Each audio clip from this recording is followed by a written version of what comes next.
భార్యవైనందున నిన్ను తప్ప మరి దేనిని నాకప్పగింపకయుండలేదు. ఆమేన్, హల్లెలూయా. ఎవరంటున్నాడండి? యోసేపు. దేవుని బిడ్డలారా, యోసేపు ఐగుప్తుకు అమ్మబడి ఉంటున్నాడు. దేవుని బిడ్డలారా, 20 నాణ్యాలకు ఐగుప్తుకు అమ్మబడి ఉంటున్నాడు. అమ్మబడినప్పుడు ఎవరు కొనుక్కున్నారు అంటే మొదటగా ఇస్మాయిల్ కొనుక్కున్నారు. ఆ ఇస్మాయిల్ వెళ్ళేమో పోతీఫరుకు అమ్మేశారు. ఆ పోతీఫరు దేవుని బిడ్డలారా యోసేపు మసులుకున్న విధి విధానాన్ని చూసి అక్కడుంటున్న సమస్తముని నమ్మాడండి యోసేపుకు. దేవుని బిడ్డలారా, యోసేపు అంటే చాలా నమ్మకస్తుడు. దేవుని బిడ్డలారా, ఆ యొక్క పోతీఫర్ అనే ఇంటిలో నమ్మకముగా పనిచేస్తున్నప్పుడు దేవుని బిడ్డలారా, దేవుని సంగమా, పోతీఫర్ యొక్క భార్య అయిన ఆ భార్య యోసేపు మీద ఆలోచన చేసిందండి. జాగ్రత్త వినాలి. యోసేపు మీద ఆలోచన చేసినప్పుడు దేవుని బిడ్డలారా ఒకానొక నాడు ఆ రీతిగా అడుగుతుంది. దేవుని బిడ్డలారా అడుగుతున్నప్పుడు ఇక్కడ 39వ అధ్యాయము 9వ వచనములో మాట్లాడుతున్న మాట ఏంటంటే, అయ్యా అమ్మా, నాకు మీ భర్త గారు ఇవన్నిటి మీద అధికారము నాకు ఇచ్చి ఉన్నాడు, కానీ నీ మీద నాకు అధికారము నాకు లేదు అంటున్నాడు. దేవునికి మహిమ కలుగునుగాక. నిజంగా ఇప్పుడు యోసేపు నిజంగా ఈ వస్తువుల కంటే విలువైనది మరి పోతీఫర్ భార్య కదా. ఆ పోతీఫర్ భార్యతోటి నేను ఒకవేళ ఆ పాపపు ఆలోచన గిట్లా చేస్తే ఇవన్నీ నేనే అధికారముగా అయిపోతానంటానని ఒక్కసారి ఆలోచన చెయ్యొచ్చు కదా. కానీ దేవుని బిడ్డలారా, యోసేపు మనసు ఎటువంటిదంటే దేవునికి దగ్గరగా ఉండే మనసు. దేవుని బిడ్డలారా, యోసేపు మనసు ఎటువంటిదంటే దేవుని బిడ్డలారా, మరి పాపముని పక్కకు పెట్టేసేసి పరిశుద్ధతని అలంకరించుకునే మనసు. దేవుని బిడ్డలారా, దేవునికి మహిమ కలుగునుగాక. హల్లెలూయా. తన పోతీఫర్ గారు భార్య గారు వచ్చి ఆ రీతిగా మాట్లాడినప్పటికైనా కానీ అక్కడ ఏమంటున్నాడు అంటే, దేవుని బిడ్డలారా, నాకు ఈ వస్తువుల మీద అన్నిటి మీద నాకు అధికారం ఇచ్చినాడు, కానీ నీ మీద నాకు ఎలాంటి అధికారము నాకు ఇయ్యలేడు నా యజమానుడు అంటున్నాడు. దేవునికి మహిమ కలుగునుగాక.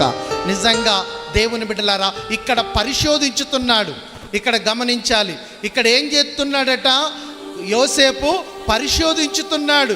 నిజముగా నేను గిట్లా నా యజమానుడైన పోతీఫర్ యొక్క భార్యతోటి నేను అటువంటి యొక్క పాపపు ఆలోచనలు గిట్లా చేస్తే దేవుని బిడ్డలారా, నేను కీడుని నేనే కొని తెచ్చుకున్నట్టయితుంది.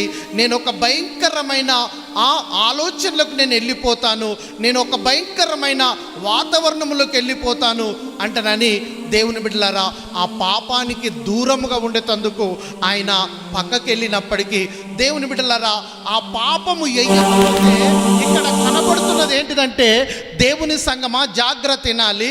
అక్కడ పాపము ఎత్తే ఆయనకు ఆనందంగా కలుగుతుండేనేమో కానీ దేవుడు మాత్రము దూరం అవుతుండే. కానీ దేవుడు దూరం అవుతాడు అంటనని దేవుణ్ణి కాపాడుకునేందుకు, తన పరిశుద్ధతని కాపాడుకునేందుకు దేవుని బిడ్డలారా ఆయన మీద, ఎవరి మీద?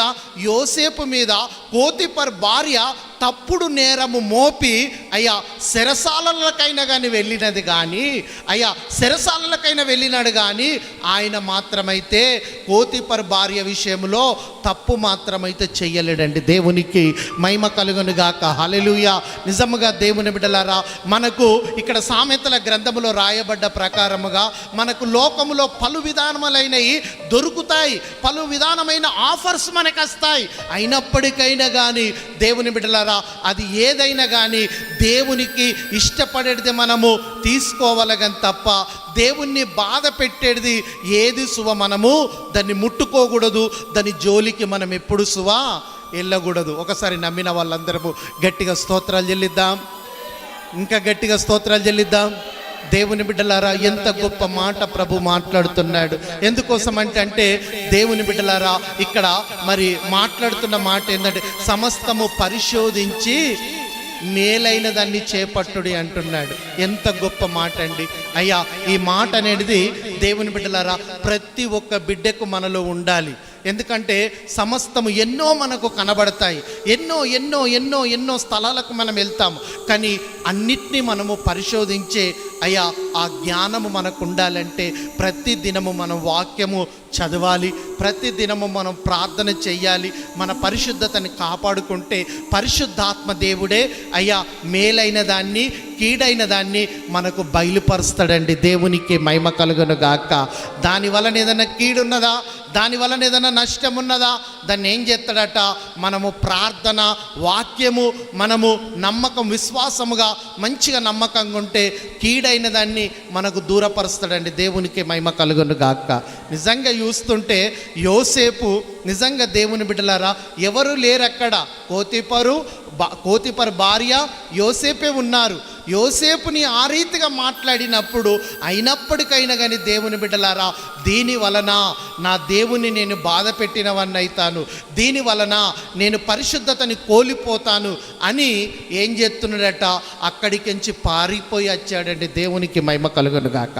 అక్కడికించి ఏమొచ్చాడట, పారిపోయి వచ్చాడు కానీ తప్ప అక్కడనే ఉండిపోలేడు. దేవుని బిడ్డలారా మనకు మన దేవునికి బాధ పెట్టేది ఏదన్నా ఉంటే దేవుని బిడ్డలారా అక్కడికించి మనము పారి రావాలి. దేవునికి స్తోత్రం కలుగును గాక.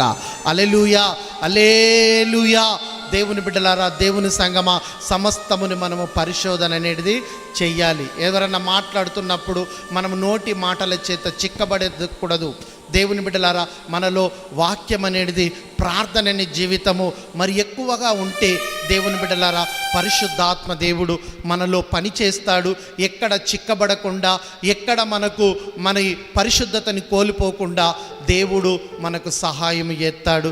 ప్రభు ఈ దినము ఈ యొక్క సాయంకాలం నీతోటి మాట్లాడినట్టయితే దేవుని బిడ్డలారా చక్కటి మాట, మొదటి దశలోనికి రాసిన పత్రికలో నుండి 5వ అధ్యాయం 22వ వచనములో నుండి సమస్తముని పరిశోధించి మేలైన దాన్ని చేపట్టుమని ఈరోజు ఈ సాయంకాలము దేవుడు నీతోటి మాట్లాడాడు. నిజంగా ప్రభు నీతోటి మాట్లాడినట్టయితే నువ్వెక్కడున్నా సరే నాతో పాటు ఏకీభవించి మోకరించిన ఎడల ప్రార్థన చేసుకొని ముగింపులోకి వద్దాం. దయచేసి అందరము చెప్పబడ్డే మాటలు, చెప్పబడ్డే వాక్యము ప్రభు ఇనికెట్లో దీవించునుగాక.